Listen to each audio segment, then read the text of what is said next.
We will not be held responsible for any hearing impairments or damage caused to you from excessive exposure to this sound. Look, this is for my old heads, young G's and Shadow. Dino Red said he loves the intellectual. He never hesitate. I can rap whatever, bro. I'm only in first gear, but still way ahead. Living in the cold world full of that nonsense. Drug heads, teen moms, day-to-day violence. Fiends at the corner, panhandle for bottles. 12-year-olds running around with pistols and hollows. Fuck with my conscience, but still I do. I know right from wrong, but my decisions is stupid. My generation is crazy, and the media proof. Ignorance is bliss, and we easily influenced. And that's why I'm here. Old soul kicking brand new flavor in your ear. Rapper of the year. Get my tools and make you jump out your chair. So when I spit it, throw your hands in the air. This is the Red Rock Podcast Network. From Red Rock Studios in Los Angeles, California, this is the Shiznit with your hosts, Damon, Amber Meshach, and Dino Red, with Uncle Powers on sound effects. So now, put your hands together for the Shiznit.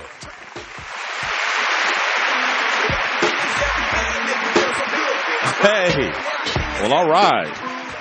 How you guys doing out there in podcast land? Welcome to another episode of the Shiznit. We realize that you do have a choice in your podcast listening, and we appreciate you listening to us. How's it going, Uncle Powers? Good, man. I'm good. All right. What about you, Damon? I'm doing okay. There's that accent again. And Amber will be joining us in studio sometime soon, hopefully, or not. Who knows? It's Amber. So, yes. It's Amber alert. But wow. We have a big guest for you guys today.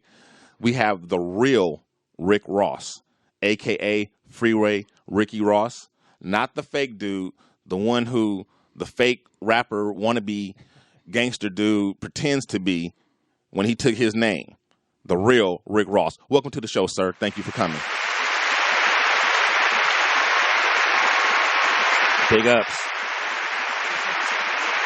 It's wow. It's definitely the biggest get we've gotten thus far in our short little history, and we are thrilled to have you, living legend.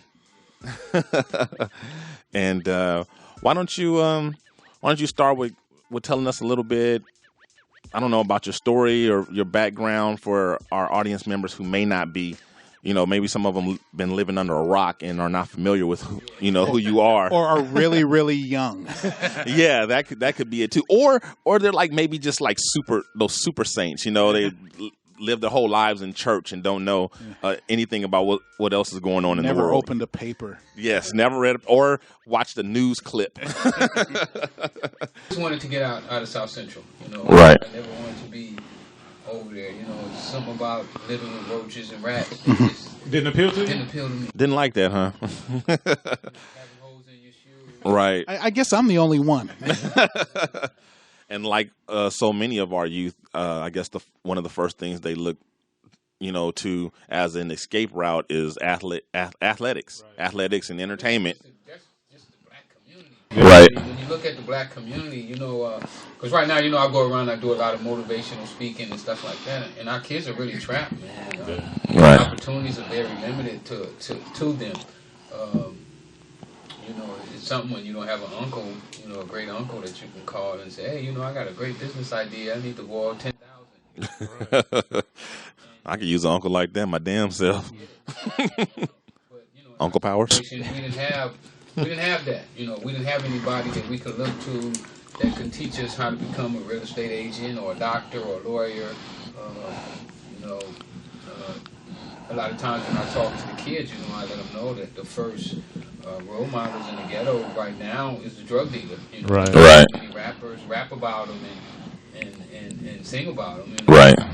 Me growing up on Figueroa, my role models was pimps. Right. When I stopped playing tennis and I started hanging back in the hood. Yeah, a lot of people don't know. That's where I got my start in the pimp game. Mm-hmm. I used to go by Pimpin' Sammy or Sammy the Pimp. My name is Sammy. I'll pimp your mammy. I drove a big lack with 2 doors and filled with 4 hoes. These 2 right here, they was my first bitches.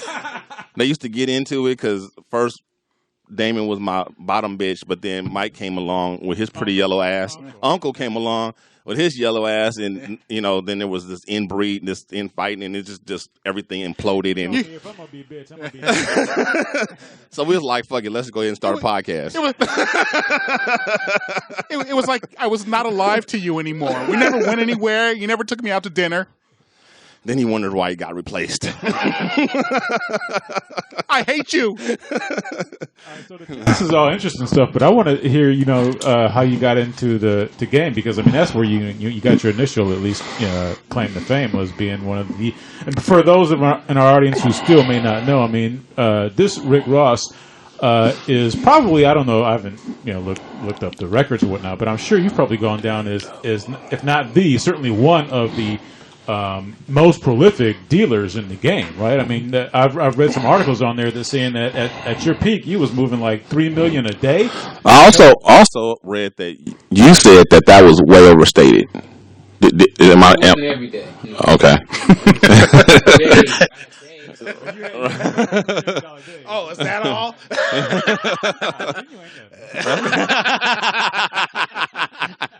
Yeah, on Tuesday and Thursday, I would move $3 million, but Monday, Wednesday, and Friday, 2.5, 2.2. And that number went up from 1 million to 3, 2, 1.5. It could vary from day to day. Okay. Let me just read a little bit, because I'm reading from the lawsuit that you sued the fake Rick Ross about your name, and this is what the Second District Appellate Court had to say about your career. It said that at the height of plaintiff's operation, and plaintiff is the real Rick Ross who we have here in our studio. At the height of plaintiff's operation, he sold as much as $3 million worth of cocaine a day.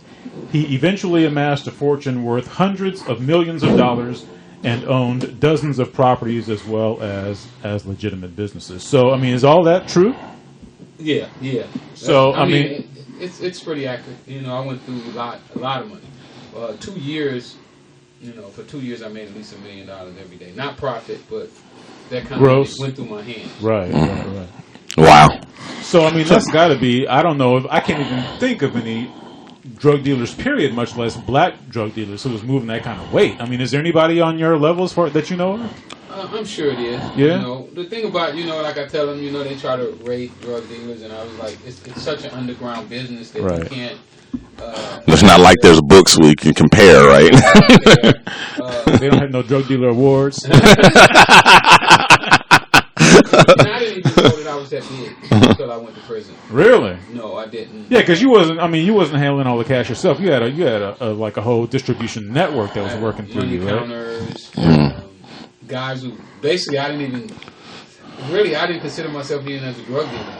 Right, because you were just managing. Yeah, right? I just managed. You wasn't touching cash. You wasn't touching dope, right? No, I only touched cash when I needed money. Right. I'd call, hey, I need $70,000. They would bring me $70,000. Other than that, I didn't touch money. I didn't touch drugs. That's probably how you went for so long without getting caught, right? Maybe so. It probably is, and that was part of my goal, was to remove myself from harm's way, as far away as I could. Right. And I believe whenever you're selling drugs, or even in any business, you always try to remove yourself from the business so that the business can work without you. Yeah, so it's making money for you. While you're sleeping, the business is making money for you. Right, exactly. That's my goal. Right. One guy said it works like a clock. Anybody can take your watch and put it on, and it's going to keep ticking. Right, because if you're involved in the day-to-day, it's not really a business. It's a job. Exactly. It's a paying job. Exactly. I've worked for a number of businessmen who told me that. I've never been able to internalize that concept. Not yet. We're on our way, bro. We're on our way. Just to backtrack a little bit, Rick. Now, the tennis was in a way a kind of a gateway to the drugs, right? Like, wasn't it your tennis teacher or or a teacher? What you do is kind of like a gateway to where you end up, So, right. Yeah, in a sense, it was a guy that I used to play tennis with who later became a teacher of mine. Not Richard Williams, though. No, not Richard Williams. Right. introduced me to the Nicaraguans, but now I was already selling drugs when he introduced me. Oh, okay. He took me kind of like to another Level. Okay. Of dealing. Okay. So then, where did how did it happen that you even saw this as an opportunity? One of my homeboys introduced me. Okay. Michael McLaurin. He's dead now. Had got a scholarship to San Jose University as a football player. And he came back on break and he was like, man, you got to come by my house. I got something new, something special. You know, we finna be rich. And you know, he was my big homie, so I went by and hollered at him and to see, you know, because he hadn't lied to me before. Right. So I had to go check it out. When I got there, he laid out some lines on the table and laid out 6 lines. I had my boy Al with me. And he was like, man, y'all got to try this stuff here. This stuff is the new thing. And I'd heard about Richard Pryor, you know, getting burned up. And Right. Rick James smoking. And I think Quincy Jones, you know, having the surgery because he was snorting so much. You know, I'd heard about those guys. And I was like, wow, cocaine. You know, and I saw the movie Superfly. Right. So you had never tried cocaine yourself before that? never tried it. I don't think I ever saw weed before that day. Really? Wow. Yeah. Wow. Tennis kind of like kept me sheltered a little bit. You know, like when you play tennis, when I was over here at Dorsey was more of an upper class black community then. So when I was over here from 7 in the morning, and when I get back to South Central, it might be 7, 8 at night. I went in the house, got a shower, got a bath, and went to bed. The next morning, I got up, I did the same thing. Okay. On the weekends, I was playing tournaments. Right. So I wasn't around like my little brothers who was Right. gangbanging, you know, 7-4 Hoover Crips. I wasn't with all them. Right. You know, I knew that they smoked weed and that they sampled with PCP and Right. now and then, but I didn't indulge in those activities because I knew that they would hinder my ability to play tennis, and I was willing to sacrifice to make it in tennis. Right. Just like most athletes. Right. Right. So that was the first day that I ever saw a drug. Wow. Okay. And did you snort it that day? I snorted that day. I did. Did you like it? You know, it gave me a funny feeling. You know, I tried to describe the feeling. It gave me kind of like a run down my throat, like my nose was running down inside my throat. That post-nasal drip? That doesn't sound pleasant. Yeah. Yeah, and it kind of gave you like a little freeze. But it didn't really set well with me. You know, it wasn't something that I was looking forward to every day or every now and then. So, yeah, you know, I've tried Coke a couple of times, and I never got it. I mean, You have? Yeah. And I tried it. I mean, I never bought it, but I was with people a couple of times and say, "You want to do a line?" I've always been curious about everything, right? So if you give me something I've never tried before, chances are pretty high I'm going to try it, right? So I snorted a line and didn't feel anything. I mean, it just kind of burned. Did it get the run? Yeah, I got that weird like snot going down the back of your throat feeling, but that doesn't sound pleasant at all. Yeah, it's not. I didn't find it pleasant. It's more of a peer thing. You know, you do it because everybody else is doing it because everybody's saying that it's cool. Right. And I think that's one of the. You know, I talk to a few people and I tell them from my experience, most people get involved with drugs to make money. Very few people get involved with drugs to become dope fiends. Right. But in the midst of getting involved, they experimented with it. Right. Even as I did, and tried it for that first time, I could have got hooked. Yeah. I could have overcome to the drug. Just so happened that I was well schooled. People had told me, whatever you do, don't get involved, don't use it. And even with them telling me that, I still tried it. Yeah. I had been told that my whole life, but I never listened. So from there, is that what sent you on your way to dealing? Absolutely. That I became a dealer that day. Really? That right then and there? Right then and there. Mm-hmm. So what did he front you a sack? Well, you know what? I would even go even further back than that. I may have became a dealer the day that I watched Superfly. Right. Because in my mind, Superfly was the greatest black man that I'd ever saw. Right. Yeah, there wasn't a whole lot of, impressive black role models when Superfly came out. Was that like in the mid-'70s or something like that? Yeah. You had Superfly, you had Shaft, and that was about it. So what I believe is that movie planted a seed in my head, because as soon as I got money to get a VCR, I bought my first VCR, and I bought the movie Superfly. Wow. And so we would sit there and watch Superfly over and over and over and over and over again. So instead of weed being his gateway drug, Superfly was. Yeah, and see, Dino always says that the media doesn't influence people's behavior. No, that's not what I say. That is not what I say. All right, we're not going to have that discussion right now. We got the real Rick Ross. It's actually Ron O'Neal.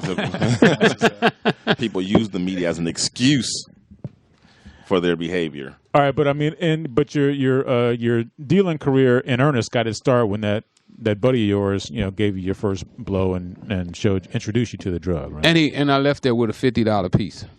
Okay. What's a $50 piece? $50 bag of dope. At that time, probably about 1/10 of a gram. Okay. Did he front that to you, or did you pay for it? No, he fronted it to me. I didn't have any money. Yeah. And then you went and sold that. Cocaine is an equal opportuner. It takes the broke, the black, the brown, the white. They don't care. But at that time, black people weren't really doing, because this is before the whole crack thing, right? I mean, this is like when you were selling powder, right? They were freebasing. Oh, at that point they were? They were freebasing. So you had to but it was rock it only up. the really, really elite that was doing it. The Richard Pryors, like the guy who taught me was Red Fox's grandson. So it was only like the elite.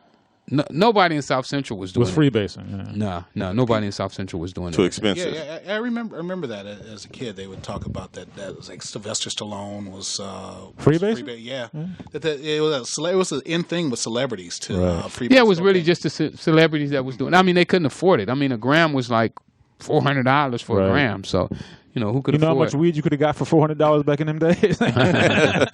You would make a haystack of weed for running. A weed stack. Yeah. So did you deal to celebrities, or how did you? A few when I first started. When I first started, South Central was just, it was just perfect, for the drug business when I got started. I mean, unemployment was sky high. Reaganomics had just cut out all of the jobs and stuff in South Central. So none of my friends were working, They all were looking to go to the prison, So it was just perfect, Once they started seeing me have money, it was like, how can I be down? Right. What way can I get in? So it was just like a powder keg just waiting to explode, and I brought it there. Yeah. Well, I guess the thing I'm curious about is because is the powder version, which was really expensive.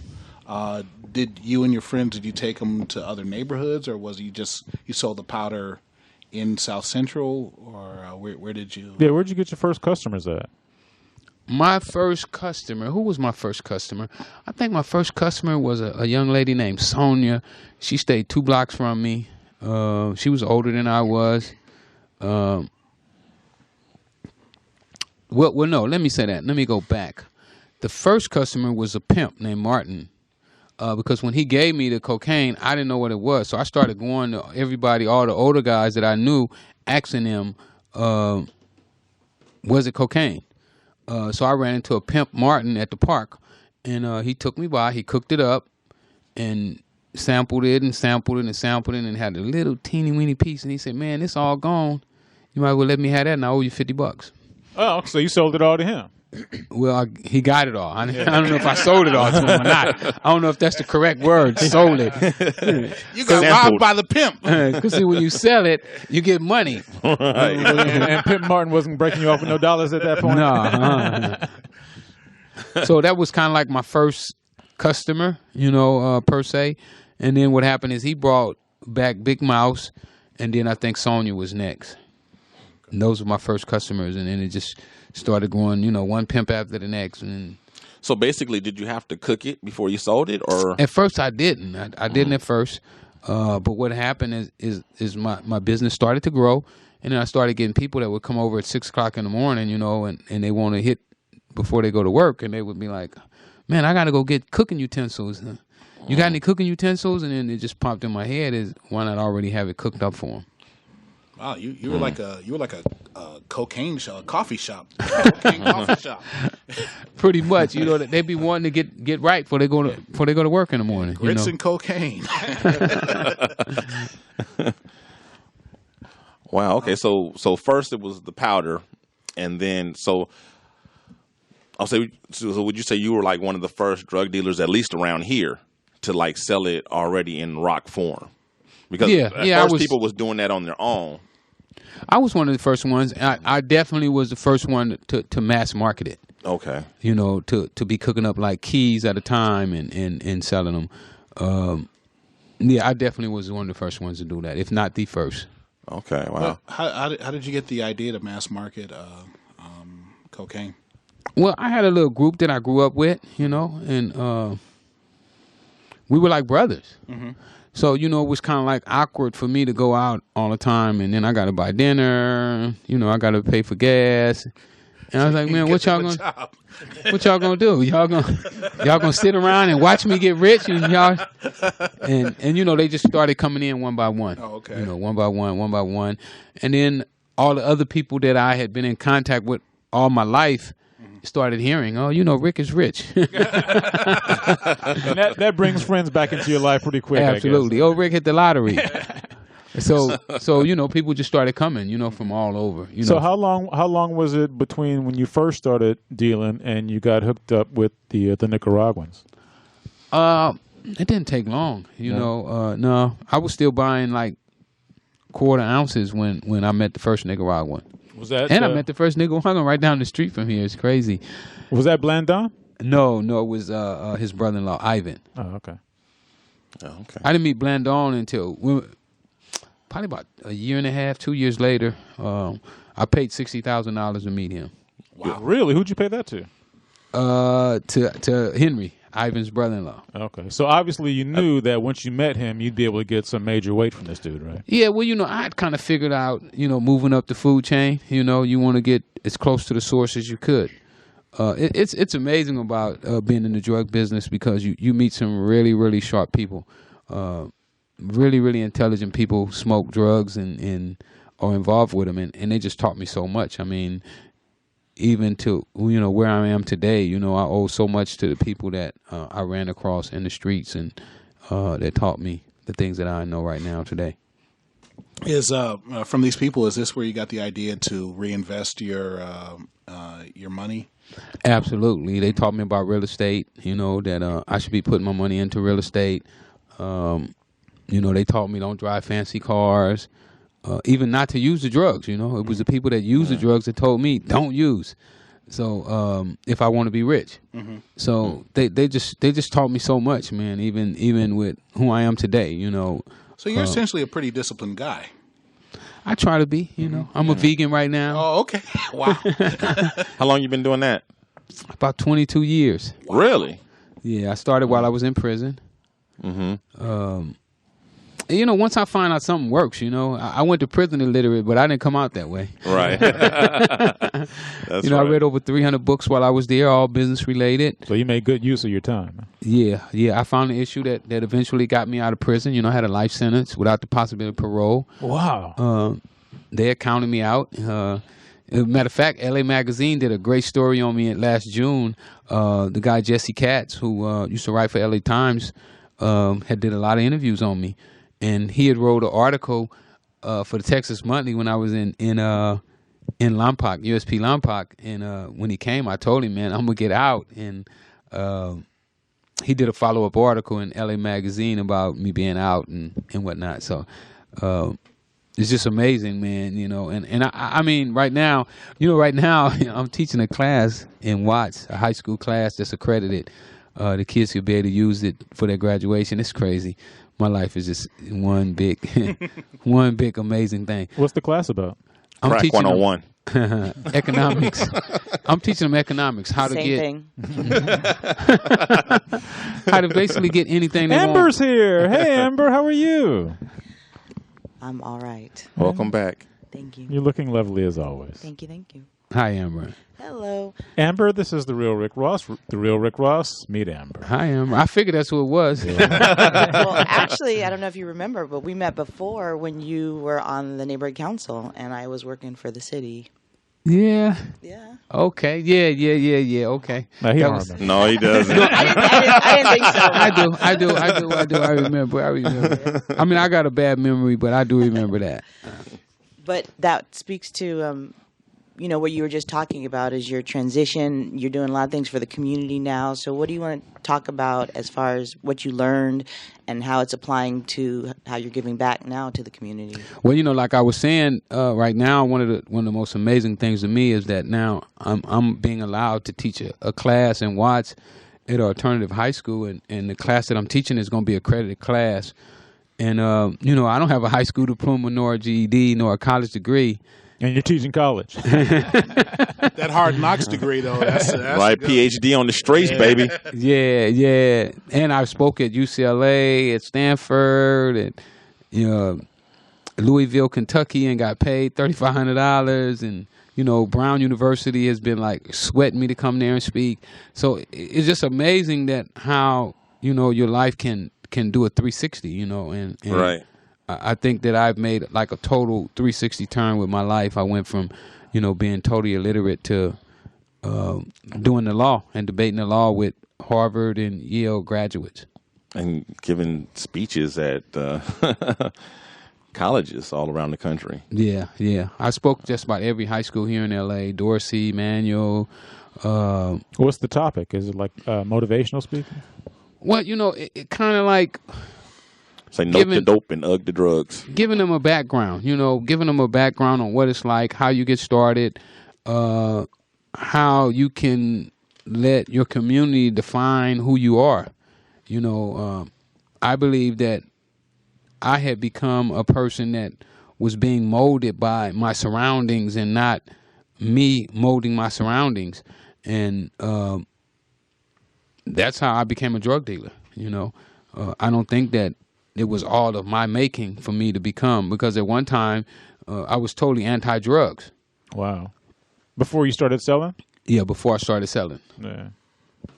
One question I had is, like I said, I read that the appellate decision in your case against the fake Rick Ross, and one of the things they mentioned is that you, when you finally got arrested. By the way, how long were you, doing the drug business before you finally got popped? I saw about 7.5, maybe 8 years. Okay. So, and I saw that from that decision that when you first got convicted, or actually you didn't even get convicted, you pled guilty, right? I pled guilty the first time. Why'd you do that?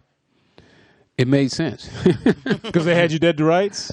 Well, no. If they'd had me dead to right, they wouldn't have made me a deal for 5 years. But I was looking at a lot more time. If you had fought it? If I would have fought it. I had cases pending in Los Angeles, Texas, and Cincinnati, and possibly Louisiana and Indiana. So they came to me and said, you know what, we're going to indict these cops that was planting drugs to beat you in the head with flashlights and stole your money. And we're going to want you to testify against them. And I said, you going to cut my time if I testify against them? And they was like, yep. And I said, okay, done deal. So you went from a potential life sentence down to 5 years because of that deal? Yep. Well, the cops were going to taint their case too. They were going to have to put these cops on the witness stand who had been stealing drugs, who had lied, who. So they were going to need these dirty cops to testify against you in order to make a case against you. Correct. Right. That would be pretty difficult to do. The Freeway Task Force. That was their name. Really? You had your own task force? I had my own task force. I have a question. Did the article by Jesse Katz, is that what brought you to the attention of the authorities, or were you already on their radar? I was already on their radar. From what I understand is that they had been hearing so much about me in City Hall. Mm-hmm. The City Hall called a town hall meeting and was like, well, who is this guy in South Central that everybody's talking about? Because one of the things that happened with me, and even with how the rapper took my name, is that I had become a folklore, kind of like in my community, where people would you were an urban legend, basically. Yeah, kind of like. Right. Wow. And so City Hall was hearing about it, and they formed up and they said, we got to stop this guy. A special task force to take this motherfucker down. In a bizarre way, it's kind of like the opening of the Wire, when everyone heard of Avon Barksdale, but nobody knew who he was or what he looked like. Exactly. So, do you know how it was that you finally got caught? I mean, did somebody think on you, or did you slip up, or what happened? Did you just say think? That's the hell? Snitch, 200 years. We're all over 40. Did somebody rat you out? Somebody call the fuzz. Yeah, see? Yeah. You dirty rat. Well, that's usually how you get busted. In actuality, that's probably how it happened, other than just the talk. But one day I was out at one of my apartment buildings. I hadn't sold drugs in a year and a half, and I was out at my apartment building, and I was just pouring concrete, and I totally started doing real estate. No more drugs. And one of my little guys that I kept with me, he said, man, the cops just passed by, and I said, I don't worry about it. We ain't doing nothing. And then about 5 minutes later, I hear all these screech, doors slamming, bam, bam, bam. So I knew who it was. So I took off running, and then next, pow, pow, pow, pow, pow, they started shooting at me, and took me down, let the dog bite me all up while I was handcuffed and off to jail. Had you ever been arrested before that? Yeah, I'd been arrested before that. I had a time that I got arrested where the cops had say they saw me and say I threw a kilo of cocaine, and they shot at me that time, and I got away though, and I turned myself in. Okay, so back to the question I was going to ask you. So I saw that you, I read that you had done, your 5 years, and then you got out, and then you got charged again.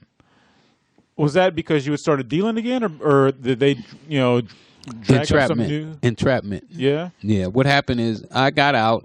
I was putting this theater together on Crenshaw and Adams. I was going to build a youth center down there. That was one of the pieces of property that they allowed me to keep when I got out. And I started building a youth center. And then my old friend started calling me, Danilo Blamblon. And he was telling me that he had 700 keys of cocaine and he was stuck with them and he wanted my help.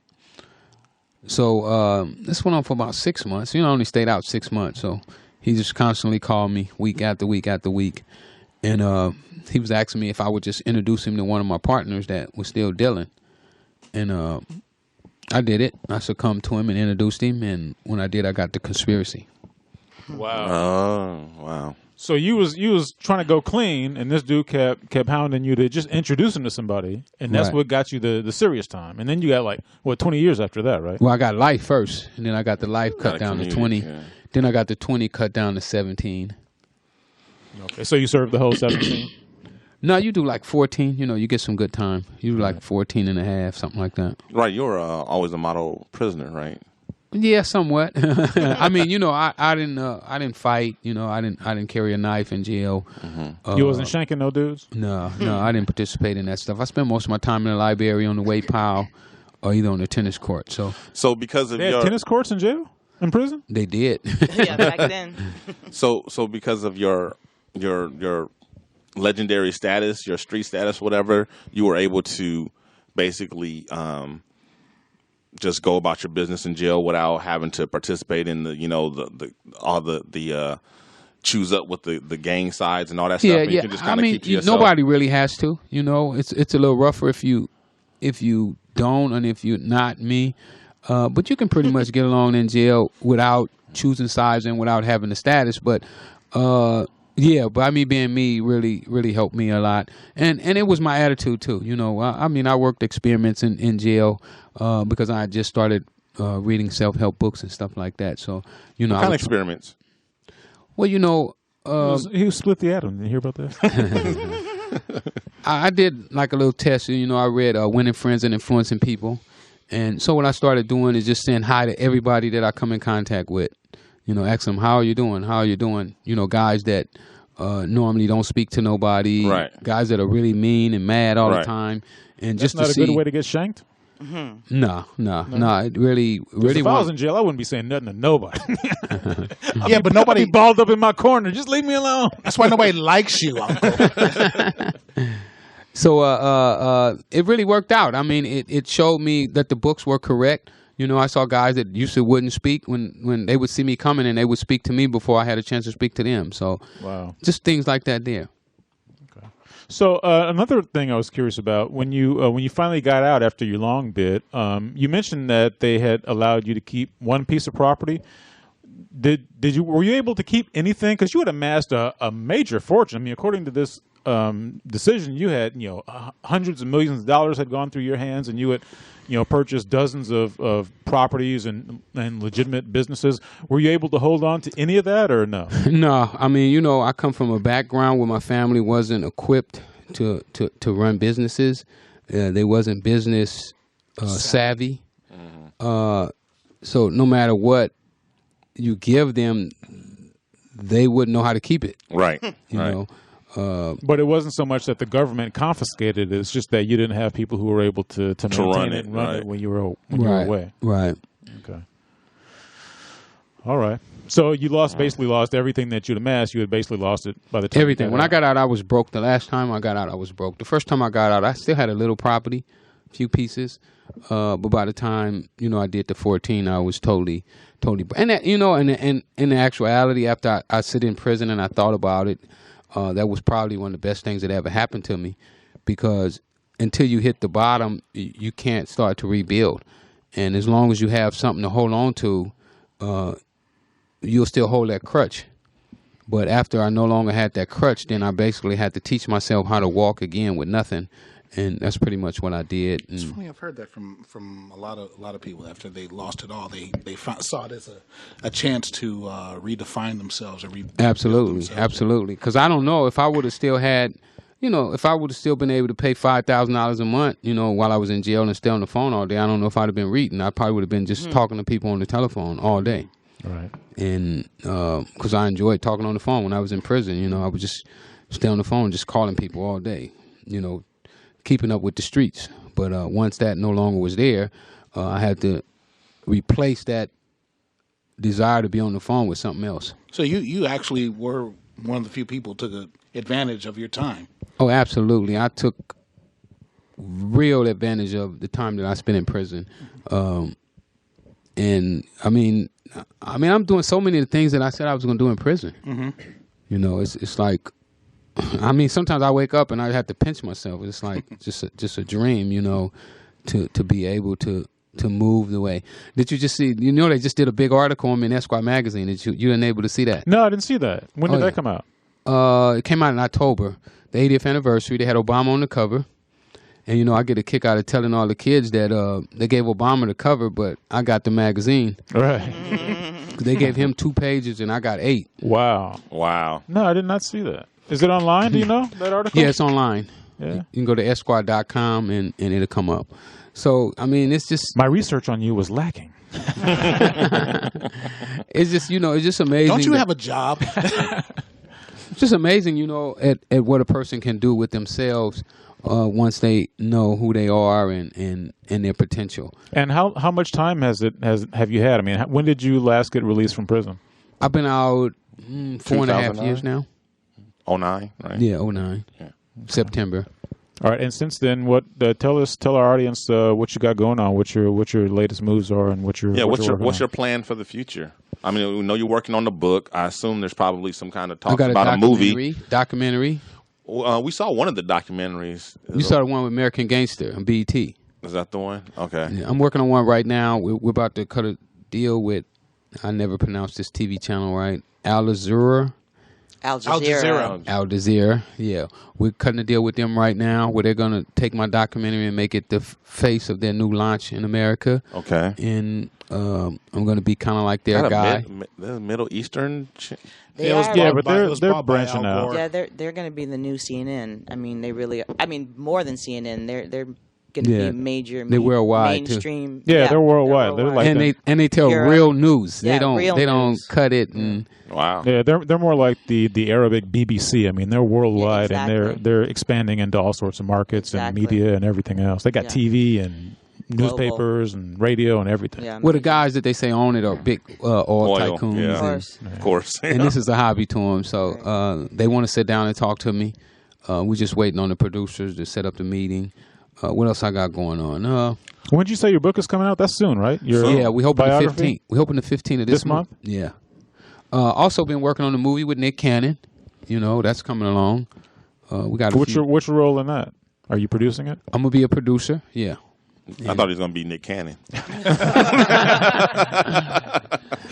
And I got a couple acting roles. I'll be playing a preacher in one movie. Is that right? An ex-drug dealing preacher. I got another role I'll be playing in Arizona. Wow. In another movie. And somebody approached me about directing a movie as well. Is that right? Yeah, I did a little directing with Nick Cassavetti, the guy who wrote my script, and he's supposed to direct it. I did a little directing on one of his movies called Yellow. So I'm all over the place. You've done all this in 4 years? Yeah, I've done a lot in 4 years. Can you share your agent information with Damon? I am my agent and my publicist. He actually has ambition. Well, and an interesting story to tell. Yeah. Definitely. Did you have any input in the Kill the Messenger film? I didn't. Other than me and Michael K., we spoke. He called me and asked me how did I feel about... Michael K. Williams is Omar from The Wire. Yeah, he called me and asked me how did I feel about him playing my role in the movie. Better than Rick Ross playing you in real life. I'll tell you that. Yeah, we got to get to that whole situation. On record. Yeah. Yeah, so we talked Fake about that ass a little bit, and I told him I hadn't read the script, but I was disappointed that they didn't consult with me.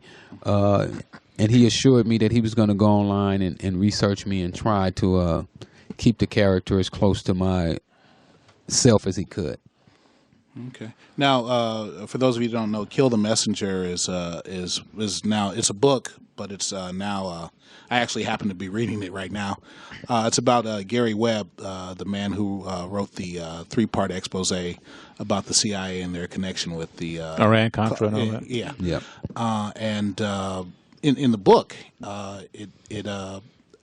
Gary Webb was the first person to tell you that Danilo Blandone had a connection to the Contras. He did. Well, yeah, and no, because he didn't really tell me. Mm-hmm. I saw it in the newspaper. Oh, you saw it in the newspaper? He was scared. Yeah, he was scared to really give me his whole story. I mean, he was giving me bits and pieces of stuff, but he didn't really just give us the story because he knew I had a relationship with Jesse Katz from the LA Times. Mm-hmm.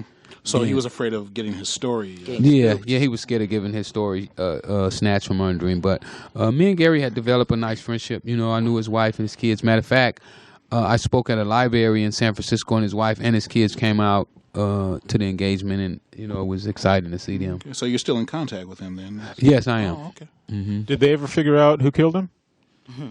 The wife said it was suicide. Yeah. Yeah. His wife? Yeah, his wife said it was suicide. Well, he took 2 to the head, right?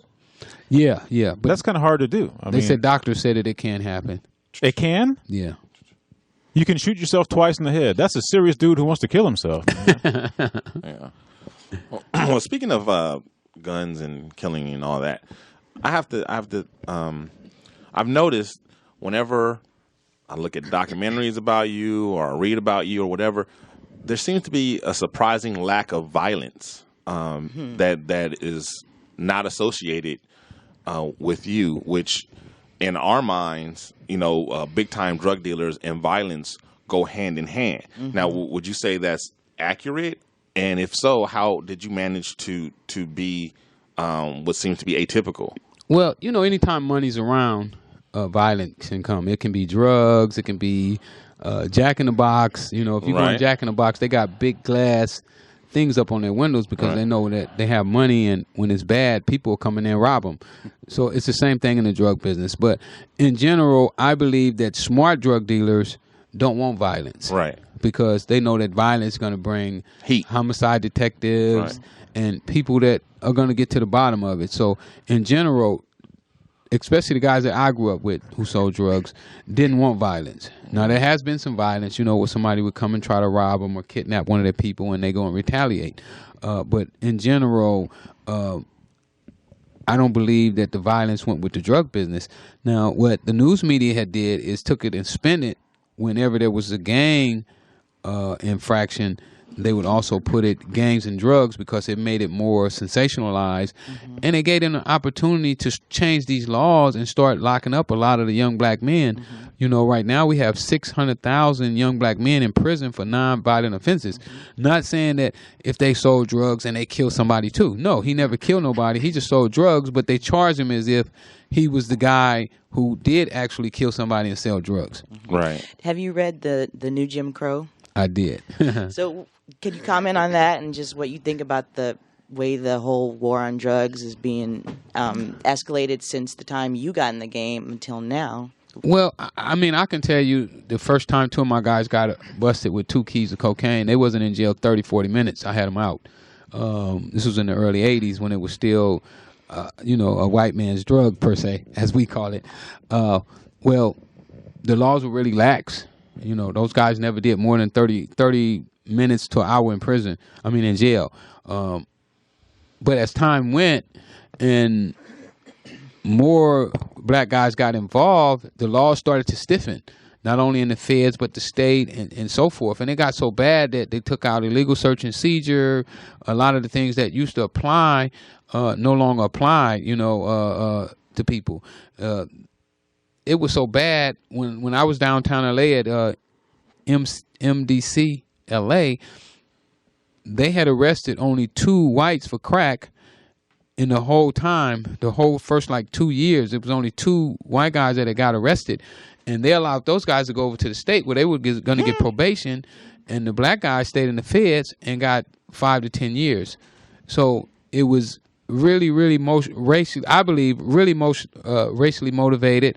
I was glad when Obama turned it 18-1, but I didn't think that was still fair. I mean, I was glad that he did something and he let a lot of guys, and he also didn't make it retroactive. Right. Say if a guy had been in prison 20 years or 25 years, and had he got arrested today, he would have only did 5 years. Right. So if they made it retroactive, he would get out immediately, but they didn't make it retroactive, so he keeps the same sentence that he had when the law was illegally put in effect, and now he still has to stay in prison. And I believe that Obama should have definitely made it retroactive. And one of the things that I want to do is when I get to talk to him and let him know. Do you have plans to meet with him? Oh, absolutely. Sounds absolutely. like I'm going to be doing a video tweet to him in a couple weeks. I'm working on that right now. Okay. Is this in conjunction with the Young Black Men project that he just launched, or is this totally separate? Just totally separate. Okay. Just coming from me. I mean, I didn't even know he launched a Young Black Men's program. My people slipping. They didn't let me know about that. That put you up on game. Thank you. I needed that. So what do you think about the growth of the prison industrial complex? And I mean, it sounds like you do acknowledge that, racially motivated was a lot of it, but what about the profit motive of, locking all these folks up? Yeah, they are making profit, but they couldn't do it if it was white people. Right. White people wouldn't let them lock up their young boys like this. They would be in the streets screaming blood. But a lot of times with blacks, we've been so conditioned from slavery to lose ours, to let them go, that it's not so bad, and in our community, going to prison is not really bad anymore. It's like kids almost look forward to going to prison, Yeah, it's like it's almost something to brag about. It's a rite of passage. Yeah, like all the rappers now, they brag about going to prison. So we got to get out of that, And the funny thing about, to touch on the fake Rick Ross for a second, the funny thing about him is he wants to put on this persona like he's like you, like a big-time drug dealer and whatnot. But the thing that he's ashamed about is the fact that he was a correctional officer. Yeah, well, that's why it'd be so amazing that the same people that he was locking up now support his music. Right. They'll play his music, and it's just like really bizarre. But then our people are just not educated to the things that are going on. It's like we've been conditioned to just give away everything. We give our vote away for free. Obama couldn't have won presidency without us. Right. But he didn't promise us anything. Right. But I think he's coming through now, like with this black male initiative. I mean, now that his presidency is sealed and he's a lame duck and really no one can do anything to harm him, I think you're going to start to see policies that really reflect his heart. I mean, for the first term, I don't think he could. do what he wanted to do if he had any hope of getting reelected. But I think in his final term, I think you're going to start to see the real Obama come out. At least that's what I'm hoping. And I think that this young black male initiative thing is the first part of that. I got one last question for you before we go. Do you have any remorse about your involvement in the drug trade and because as you know, I mean, our community was decimated by the crack epidemic. Do you feel any responsibility or feel any remorse for your role in that? I don't know. When you say remorse, that's a tricky question. People ask me that a lot, and it's hard for me to answer that question because it would be like saying that I don't like who I am. And I love everything about me. Everything that I ever did was a learning experience. I learned from it. Even my time in prison. I love the 20 years that I spent in prison. I wouldn't give it back if I could. So when you say, do I have any remorse? Would I sell drugs right now today, knowing what I know today? No, absolutely not. But I can't look down on a young man that's out there selling drugs today. I can't say, oh, he's a bad guy, because I know what he's up against. There's no jobs, and his future looks dim. He's not going to Harvard. He's not going to go downtown and get a job in one of the high rises. So that's the best way I answer the remorse question when people ask me. Wow. That's real. That was deep. Thank you for your candor and your honesty.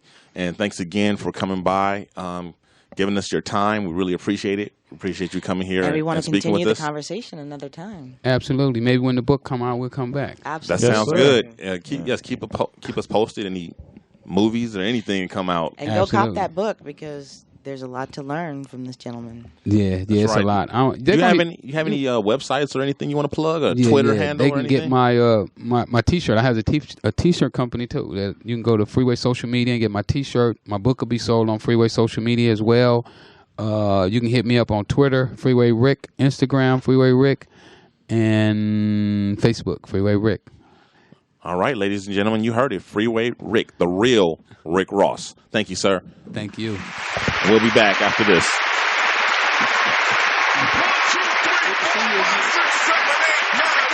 It's the 10 crack commandments.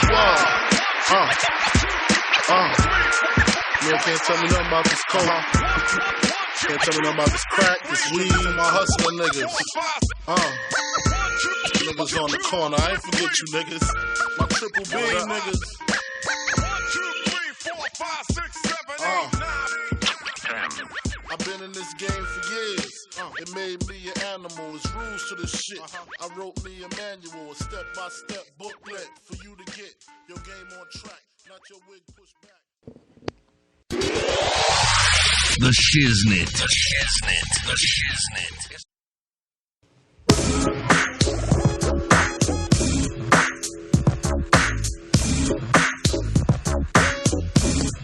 All right, and we're back. The real Rick Ross. Well, now we have another surprise for you guys. We have the real Monie in the house. Monie in the middle. Where's she at? Monie the Magnificent.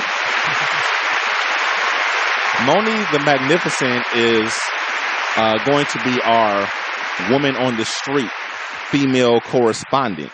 That is who Monie is. And she's already undertaking her first job. And we'll play that in the form of a game shortly. But first, I'm going to give a little introduction to how Monie and I met. We go back quite a few years to college days where we were youngsters. We were like 20. I believe we were 20 when we met. I would say 20. Yeah. And I was working at the bookstore at West LA College. And Monie was a young student, a young single mother. I also worked in the EOP&S office. Were you weren't working there at that time, though, were you? I worked there. Yeah. After that, you got a job there. That semester. The semester hadn't even started. Okay. So this was our first semester there or whatever. And so Monie walks into the bookstore and immediately got my attention because she was my type. She was yellow and short. and really cute. So I gave her a lot of personal attention. I became her personal shopper. So I followed her and her baby around the store. Stalker. Carrying all her books and supplies and anything else that she needed, and rang her up and all that. And is that what they called it? I think we exchanged phone numbers or something, right? Probably. Yeah, we exchanged phone numbers. Or at Like the least first time you pager. met him, you gave him your number? Of course. At least my pager number. 'Cause, Oh, we had yeah. pagers back then. We Oh, didn't have my cell God. phones. Yeah. That's before my time. I don't. I think I got a real number. I don't think I got a pager number, but whatever. Okay. So anyway, interesting story though. Shortly thereafter, at school again in the bookstore, Monie comes by and I don't know if you actually needed something or not, or if it was she just to needed visit. Well, it turns out she did. She needed something. She wanted something, but I was not prepared to give it to her right then and there, which is where she wanted it. In the store? Yes, at And my you- job in Oh, the my bookstore. goodness. And you wasn't ready to help her out with that? No, dude, I was I was such a different person. you gay. No, I was not gay, but I was. But he wanted to I stay was, employed. I was, yes. Attention He shoppers. didn't want to add to the blackmail unemployment Hey, rate. I was a very, very different person back then. You guys have to understand. Shut up, uncle. Look, man, I come from a very sheltered childhood, okay? And I was very socially awkward with people, let alone females, just people in general, let alone women that I was attracted to. So, yeah, to go from, I was just past not being a virgin. Just barely past not being a virgin. Were you really past it at all? Yes, I was. Because if a woman just comes to your barely. place of business and she's ready to throw down with you, I don't know too many brothers who's going to turn that down, especially if they, your Dude, type. please, the bookstore, come on. The bookstore, Bro, I got the some freaking bookstore. I got some stories for you, bro, about the courthouse where I used to work. Whatever. We'll say that for another episode. See, that's why I used to be one of my top hoes. But anyway. Can't you lose your law license for something like that? See, and I was afraid that I was going to get busted and get kicked out of school. Exactly. And I felt like at that time, school was my only, how Rick Ross felt like tennis and then drug dealing was his way out of the ghetto. Well, I felt like school was my way out. And you were right. Had I got kicked out of school, I think I would have probably went back to pimping. We weren't going to we were not going to get kicked out of school. Well, I don't know. Maybe we weren't, but that's what was in my mind. So I couldn't. But yeah, she was very aggressive, and I was not used to aggressive women. And she was just. I knew what I wanted. Hey. She was all like. Hey. Had you ever gotten some in the bookstore before? No, not at the bookstore. No. And then I just find out now, after all these years, because you wonder, like whatever happened, how come we never did? Because it wasn't like I wasn't down. I was down, but just not then and there. Not at the bookstore. Right. And you know what? She never let me live that down. With good reason. For every time I saw her after that for the next 20 years, you're the only man that ever turned me down. I've never been turned down before. You're the only man ever. I can't believe you turned me down. Every time we saw each other, for 20 years, that's all I heard. Do you remember what the offer was? What her approach was? What she said to you? I don't remember verbatim word for word. She might though. She has a pretty good memory, even though she's playing like she doesn't. I don't recall exactly, but I'm sure the gist of it was, you know. let's go in the bookstore and get down.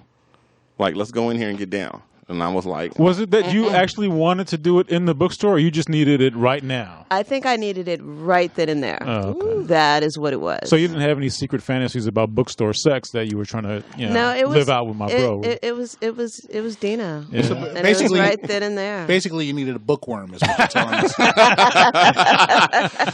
No, she needed a book Python. Nigga, please. You better recognize. Oh, yeah. But so yeah, that didn't happen. Did it ever happen? It never happened. Never happened. See what happens with missed opportunities? That's why you never say no, Oh, bro. I know that now. Not only that, women do not take kindly to being rejected. They're not used to it. And when it happens, it wasn't the last time it happened to me. Then they never. Usually, back then I had nothing to compare to because she was the first. You would think she'd be the last, but she wasn't. The first woman that you rejected sexually? Yes. But other ones, they get much more, inflammatory. You get calling all kinds of faggots and whatnot. Oh yeah, I recall one of those stories. Oh my God! No. That's another episode. You were fairly selective about your yes, swaggy P, huh? As he should I'm not be. a hoe. As he should be. Shoot. Why shouldn't he be? I was straight up. He's a pimp. I don't just give my stuff away to just any old body or any old place. So I was any old body. No, it was just any old place. Uh-huh. The body wasn't the problem. You weren't the place even willing was the to problem. leave. I was at work. Lunch, I, break. anyway, Hey, those minimum wage jobs were hard to come by in those days. I guess they were. Obviously, they were. actually, I You should have came by the courthouse. I wouldn't. 200 years, 300 years. You would have got exactly what you was looking for. So, but turns out, Nigga, you wasn't no lawyer then. that's true. You weren't. But I was working at the courthouse while I was in law school. The long arm of the law. So it's not that long. And that's why she didn't come by the courthouse. So, I don't know. Do you want to give your version, or excuse me, your version of this? Freudian slip. Yeah, do you want to give your version of this virgin? That's pretty much what happened. Oh, wait, there was something else that I forgot that you reminded me of that you said happened. We Why don't could you tell leave that part? out. No, we could leave that out. That's the part I want to hear, though. She forced me to give her a peek. Because apparently I was wearing sweats, and that's what Okay, here we got go. her. Here we go. He was wearing sweatpants, and that is what really just piqued my whole interest. He was wearing sweats, and you know what happens when guys wear sweats. True. I don't think I've worn a pair of sweats since. Sweatpants, if you, for a well-endowed gentleman, sweatpants are like lingerie. Exactly. And it was saying hello to me. Hello. And I was like, oh, wow, look at that. A one-eyed trouser snake. Let me catch it. Exactly. Open wide. I asked. They shall take up serpents. She was into wildlife. I was. I asked, and hey, what are you doing later or now? And surely there must be a secluded spot in the bookstore in the back. There is no secluded spot, and don't call me Shirley. And he just would not. However, he did let me see it. So he wouldn't let you touch it, but he will let you see it. That's very nice of you. It was. Well, it was, I'm a giving person. Just not giving enough. But, it was something. Always leave them wanting more. Yeah, that was the plan. Not. Yeah. But I found out later on because I was wondering whatever happened. I told her I was really digging her, and we remained friends, but we just never, I feel like she held it against me. That's the thing. But then I found out that That's she was. because you didn't hold it against me.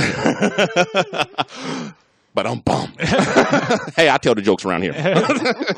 But no, but then I found out that she was involved with someone. And so I was trying to be her swaggy P on the side. Mm-hmm. And see, I was trying to be down with her. I wasn't trying to just like hit it and quit it. So that's where the miscommunication thing happened. And that's what happened. And so we just been friends ever since. Bitch, you got a cat on the side. So nothing ever happened. Huh? Nothing ever happened. Nothing. She said she didn't know that I was really digging her. Well, I mean, she came and offered you the swaggy P and you shut her down. I mean, that's a pretty clear indication that you weren't digging her too much. No, it's not. It's not like he was at work. Right. And it's not like I said, no, we're never. bitch, I will never fuck you. I did not say that. He said, then you would have never fucked me had you said that. I don't know. Same result. Damon, if some chick that you were really into came and offered it to you at the hot dog stand, are you going to turn that down for your job? Or are you going to? At this point, yes. and the fact that you have coworkers buzzing around doing their job. You know, we're not professional porn actors or whatever. I mean, come on. I was going to say, Uncle acts like life is just one big porn set. You know what I mean? Isn't it? It was performance anxiety, whatever. What kind of conditions you used to fucking under, man? Good Lord. How old were you? Were in college? So you're like I was 19, 20. Yes, 20. And I wasn't turning down no swaggy. I was a very 20. young 20 at that. In the bookstore. Yeah, man. I'm like, good God, give me a break already. At 20, I had no concept of what performance anxiety was. I knew a girl named Monie, I guess. So anyway, and then here we are. We've been friends for ever since. Yeah. Wow. Ever since. So that's how you stay friends with women. You don't screw them. Works in my case. So anyway, Monie, how did you find your first assignment? I was out and about in the streets of L.A. No, I mean, not technically, but I mean, you know, how'd you feel about it? How'd you like it? Well, was it a rush or was it boring or, well, you know, were the whole stupid or what was going on? Well, you can't answer that last question because that might give it away when we try and play the game. So don't say whether or not they were stupid. Oh yeah, the hoes are all smart. We know that. Just because you're a hoe don't mean you're stupid. That's true. We shall find out. They don't walk around with, hoe on their shirt or anything. Well, they kind of do. It doesn't say hoe with letters, but it says hoe. Trust me, it says hoe. In sign language. Yeah. It's very clear. Were they wearing sweatpants? They were not wearing sweatpants. Okay. Then I guess they were hoes. But I managed to find someone that I thought that you might feel would be appropriate for the title. Was she hot and slutty looking? I think that you would. Was she a young slutty bitch? Was she short and yellow? She was with a young. big old ass. Even though Monie didn't have a big fondness ass. for pants snakes. One-eyed trouser snakes. Oh, is that what it's called? She was young. She was cute. She had long hair, big tits, Ooh. flat stomach. I figured that would be good. What about a big booty? The ass was there. Oh, was it? I'd say she was qualified. There. Okay, it was there. Yeah. Okay. Well, let's Did you get video? No, there's no video. No stills, no nothing? Maybe next No. time. Yeah. Take a whole film crew with you. So, okay, so this is it. The girl is going to answer questions that Damon and I prepared ahead of time, and we're going to guess whether or not she gets them right. So, Uncle, be prepared to hit the pause button. Let's hit it. Okay, so you know the answers to these questions, so you're not playing, right, Dino? I'm not playing because I had to edit it, so I already know. All right, so here we go. Obviously, Monie can play. The Shiznit. The Shiznit. The Shiznit. It's time for them hoes to put them titties up. It's time for hoe walking. Hoe walking? What is that? Is that where? Basically, we ask Amber is so embarrassed right now. simple questions. Oh, yeah, I've never seen a black woman turn red. Whether they answer What you talking about? Amber produced this segment, didn't she? Amber's like, I can't believe I'm a part of this debauchery. That's funny. Why did I You give think them my there's real woman name? out there on a stage showing her titties? I am a feminist, damn it. You think that she doesn't know the capital of Indiana? I mean, dudes, that's really shallow. Good dickhead move. I'm just kidding. That shit is hilarious. Let's do it. Here's hoe walking.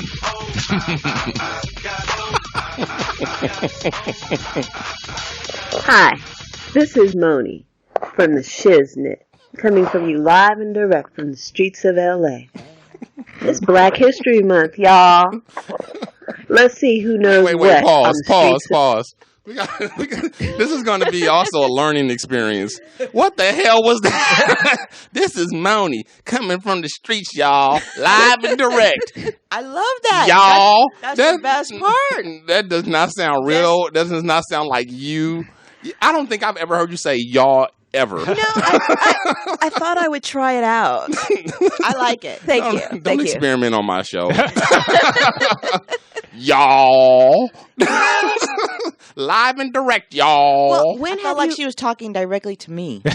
when have I said like hose? I mean, it's Right. You know, Not the kind of thing you say. Huh? so it's not. But I figured I'm going to just go all out. Okay. Okay, All out. just for Wow. you. For the shiz. Thank you. Right, for the Shiznit. shiznit. Trying to adapt. Okay, here we Thank go. you. All right. Thank you. Dickhead move. I'm just kidding. That shit is hilarious. Let's do it. Here's Ho walking.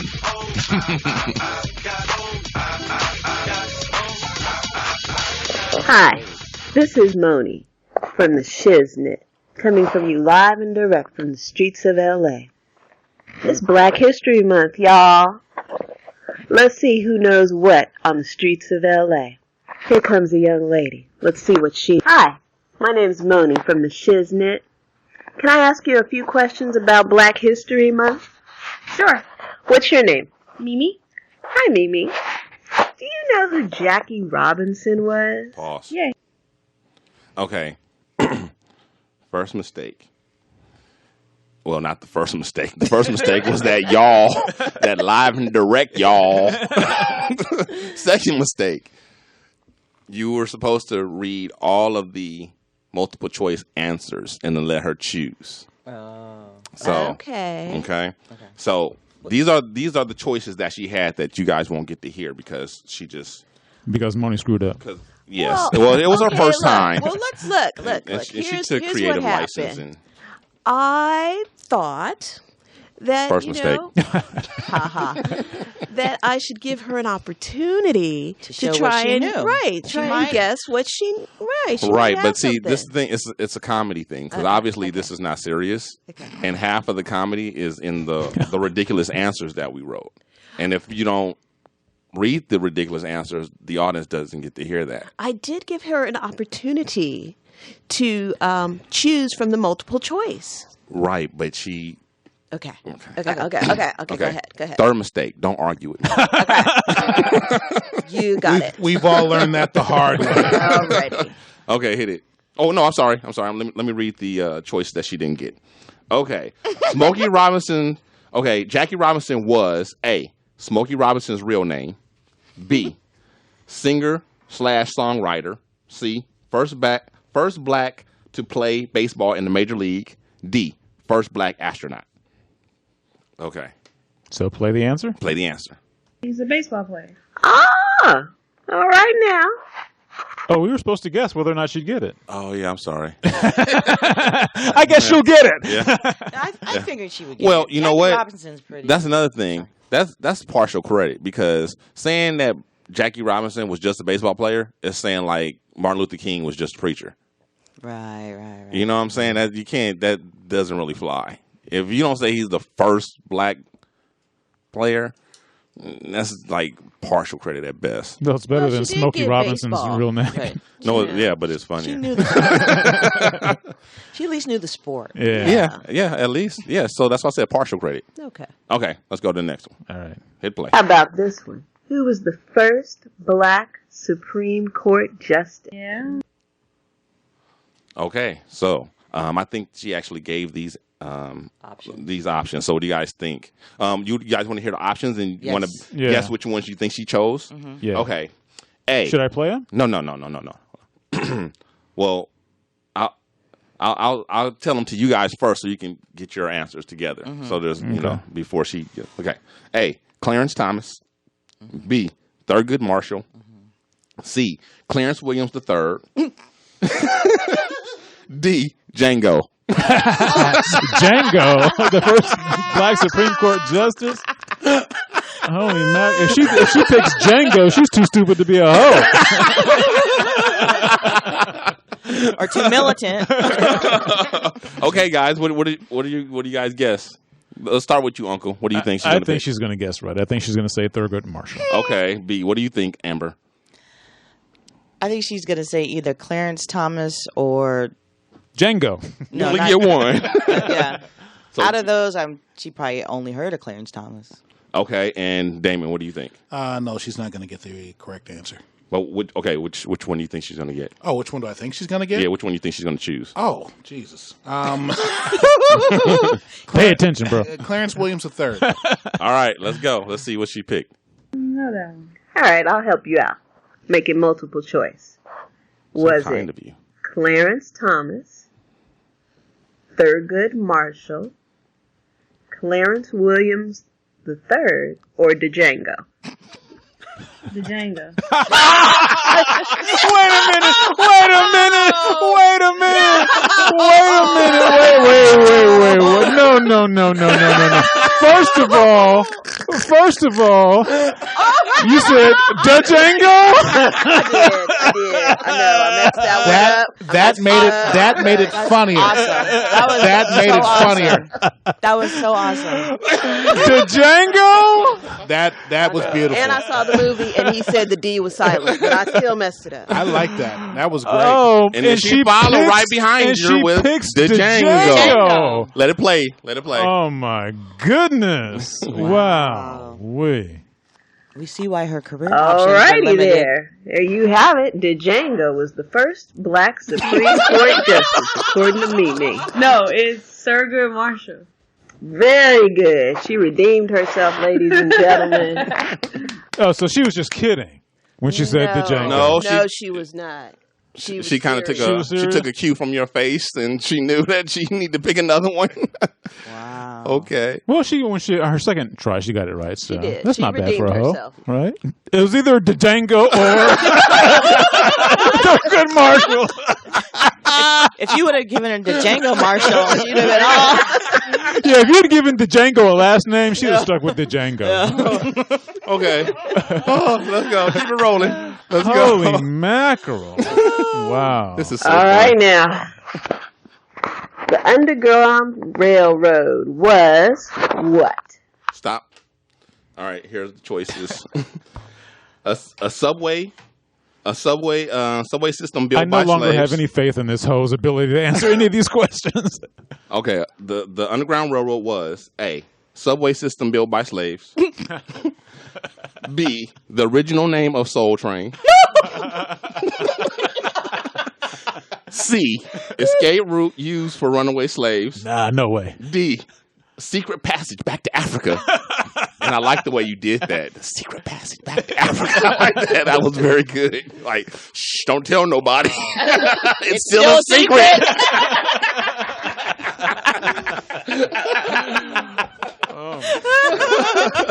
Okay, this time we'll start with David. David, what do you think? Which one do you think she's going to pick? A secret passage back to Africa. Okay, Amber.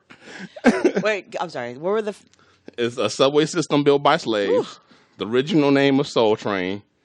The the real thing, the right answer, and the secret passageway back to Africa. Somehow I feel she's going to pick subway system built by slaves. Okay. Yeah, I'm with Amber. I think it's going to be the slave-built subway system. Let's go. Underground Railroad. You ever heard of it? Yeah. Can you give me some hints? Sure. Make that one multiple choice for you. The Underground Railroad was a subway built by slaves. Oh, Subway built by slaves. Let me finish. The original name of That was Soul great. Train, an escape route used Oh, an escape route. for runaway slaves, or a secret passageway back to Africa. An escape route used for runaway slaves. There you go. What is this girl's rates? She's African American. No, rates. Oh, rates. R-A-T. He's wanting to know if he can afford her. Oh my goodness. Well, if she showed up at the hot dog stand, maybe. Oh my goodness. You give her a multiple choice. Like, do you want me to charge you $20, $5, or a nickel? Nickel. The nickel is shiny. Look. You better watch out for her second answer, though. She usually gets it right on that one. Wow. If this was, you get 2 choices for every question, she'd be doing pretty good. She's great on her second go round. Okay, let it play. All right. I'm glad you changed that from a subway built by slaves. Okay, Mimi.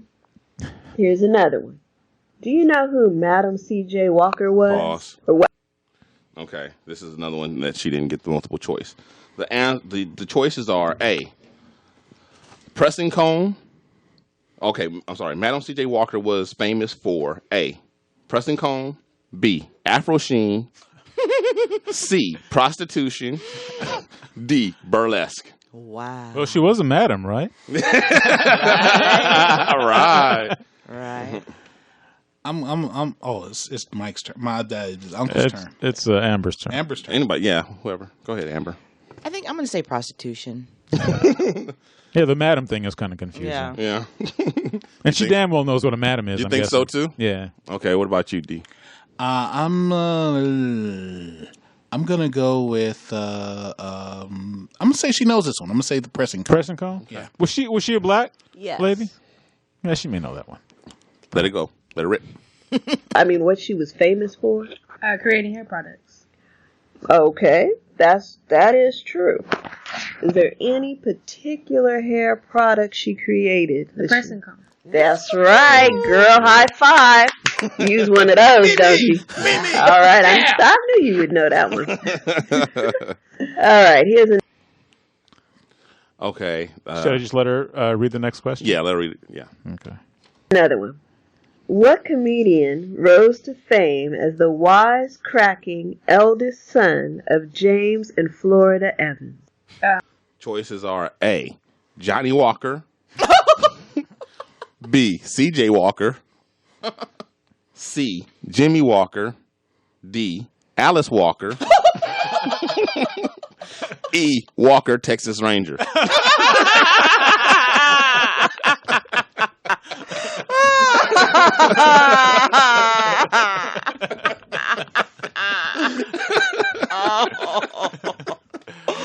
Wow. All right. Who wants to go first? Uncle? How old did this lady look to you? 20. 20. 20? Yeah, she's not going to know Yeah. Jimmy Walker. Yeah. So I'm going to say, what are the choices again? Johnny Walker, C.J. Walker, Jimmy Walker, Alice Walker, or Walker, Texas Ranger. I think she might get it because, I mean, she's going to know, I think she's going to know what Johnny Walker is. So she's going to say, no, it's not Johnny Walker. And then the other two are females. And then the Walker, Texas Ranger, that just sounds ridiculous. So I think she will actually get this one right. Yeah, you give her way too much credit. I'm gonna go with Walker, Texas Ranger. I like that. Just because. Just because it's there. Well, Chuck Norris, man, I can't go wrong with Chuck Norris. And yeah, I mean, come on now. Chuck Norris was a wisecracking comedian. And he had that one facial expression, man. I have laughed at him a lot, but it's not really funny. Amber, what do you think? I think she's going to say Johnny Walker just because she's probably heard it before, and she probably doesn't. That's a good guess. You know. Okay, let's go. Come on, Jimmy. Give choices. Yes, I'll make that multiple choice. So nice. Was it Johnny Walker, E.J. Walker, Jimmy Walker, Alice Walker, or the Walker, Texas Ranger? Repeat it again. The question. All right. What comedian rose to fame as the eldest son of James and Florida Evans? You know, good times. Okay, read the choices again. All right. She's really. I know you're a little young. How old are you?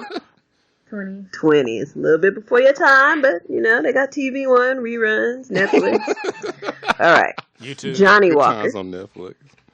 C.J. Walker, Jimmy Walker, Alice Walker, or the Walker, Texas Ranger. C.J. Walker.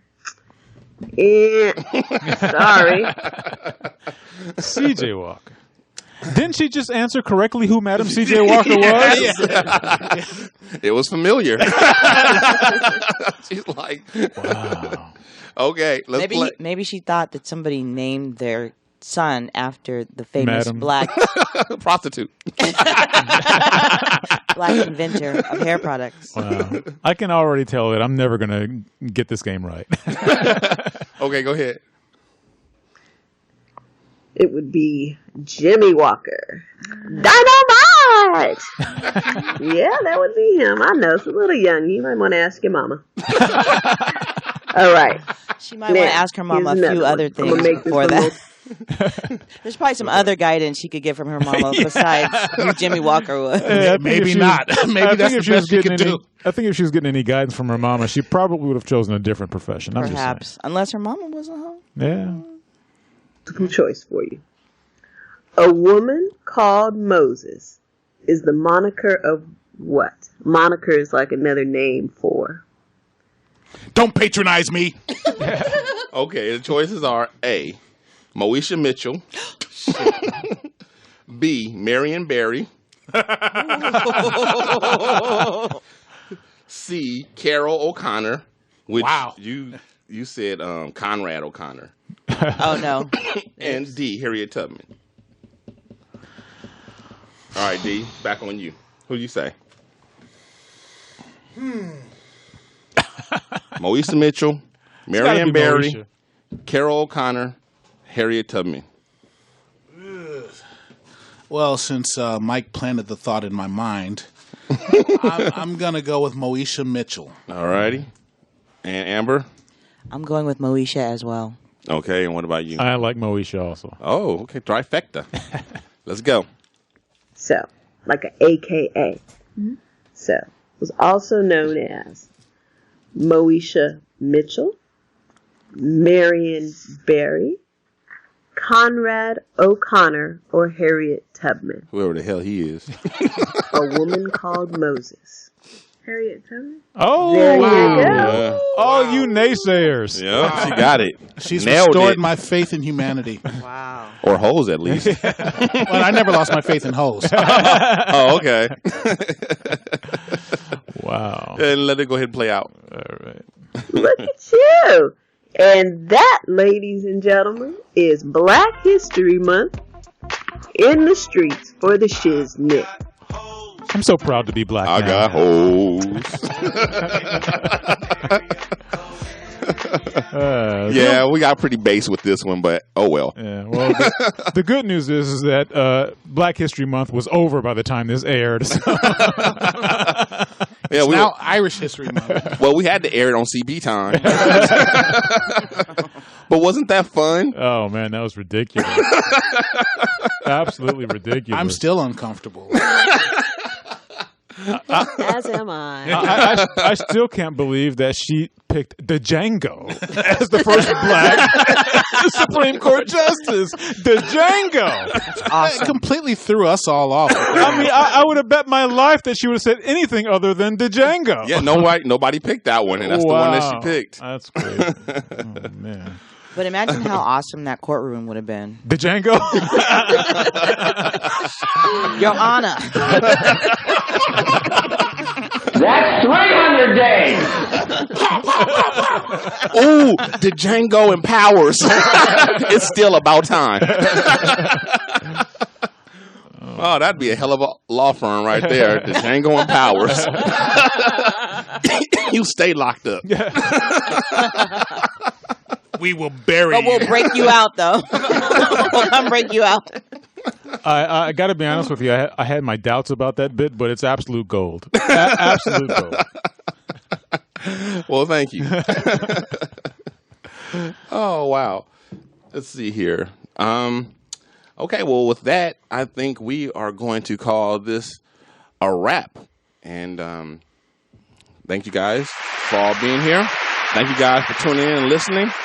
And we will see you next time. Holla at your boy. Hey, from all of our crew to listeners like you, we just want to say thank you for tuning in to another episode of The Shiznit. And don't forget to tell your friends about our podcast. Check out our Facebook page. Give us a like. You can find us under The Shiznit. And if you want to tweet, Join us on Twitter at The Shiznit Show. You can also write to us at theshiznitshow@gmail.com. Send us your questions and your comments. And don't forget to give us 5 stars on Stitcher and iTunes. So that is a wrap. Until next time, farewell from the Red Rock Studios in Los Angeles, California, from The Shiznit.